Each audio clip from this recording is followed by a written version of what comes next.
جہاں H E سی کی بہت ساری اچھی چیزیں بھی ہیں، اس میں ایک جو ایچ ای سی کو کرائسس فیس کرنا پڑ رہا ہے وہ یہ کہ جو یونیورسٹیز ہیں، جامعات ہیں،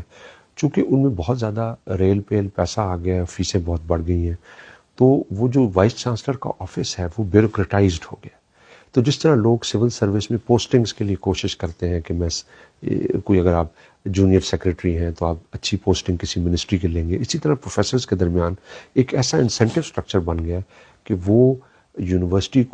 کے بیوروکریٹ بننے میں ان کو بہت زیادہ انٹرسٹ ہو گیا، ڈین بننا چاہتے ہیں، وائس چانسلر کی دوڑ ہے۔ آکسفورڈ میں بہت سارے ایسے لوگوں کو جانتا ہوں کہ جن کو ڈین بنائیں یا ہیڈ آف ڈپارٹمنٹ بنائیں تو وہ بہت ناگواری کا اظہار کرتے ہیں کہ یار ہم نے تو پڑھنا لکھنا ہے، یہ ایڈمنسٹریٹو کام میں ہم آ جائیں گے۔ تو پاکستان میں یہ کہ بیوروکریٹائز ہو گیا ہے اور اس میں بہت زیادہ دولت ہے اور سینٹرلائزڈ پاور ہے۔ اب میں آکسفورڈ میں ہوں، مجھے پتہ بھی نہیں کہ کون ہے وائس چانسلر، کا نام پتہ ہے، میں ایک دو دفعہ ان سے ملاقات ہو چکی ہے، وہ مجھے جانتی ہے، میں انہیں جانتا ہوں، لیکن اس سے زیادہ کوئی ان کے ساتھ رابطہ نہیں ہے۔ تو جو یونیورسٹی کا سٹرکچر ایسا ہے کہ جو پاور ہے، طاقت کا جو مرکز ہے، وہ صرف وائس چانسلر یا ڈینز کا آفس نہیں ہے، سارے ڈپارٹمنٹ، سارے کالجز خود مختار ہیں، وہ سب مل کے ان کی گورننس ہوتی ہے، ہر کسی کی وائس ہے۔ تو اس میں ایک ایسا انسینٹیو سٹرکچر ہے جس میں شراکت ہے اور جس میں بیوروکریٹائزیشن زیادہ نہیں ہے۔ اب یہ ہے کہ ہمارے ہاں جس یونیورسٹی میں جائیں وہاں پہ وائس چانسلر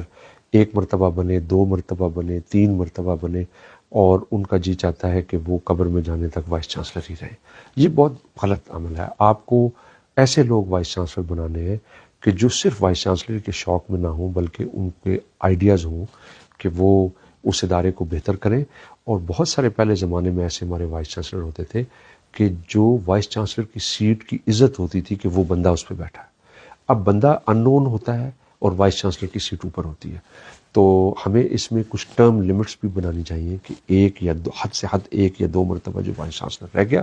ختم، اس کے بعد نئے لوگ آئیں اور ان کے آئیڈیاز ہوں، اس پہ وہ ڈیلیور کریں، اور یونیورسٹیز کی جو اندر جو بیوروکریسی ہے اس کو کم کیا جائے، اسٹوڈنٹس کا، اسکالرس کا مفاد آگے دیکھا جائے، اور علمی سطح پر کیا کام ہوتا ہے یہ بہت امپورٹنٹ ہے کہ کیا یونیورسٹیز وہ گہوارے ہیں جہاں سے نئے خیالات جنم لے رہے ہیں، معاشرے کے بڑے بڑے مسائل کے اوپر بات ہو رہی ہے۔ اس وقت ہم پاکستان میں ایسے دور سے گزر رہے ہیں جہاں لوگ بہت زیادہ ڈپریسڈ ہیں، انہیں ہوپ نظر نہیں آتی، کوئی تحقیقی علمی نیا شعور نہیں ہے۔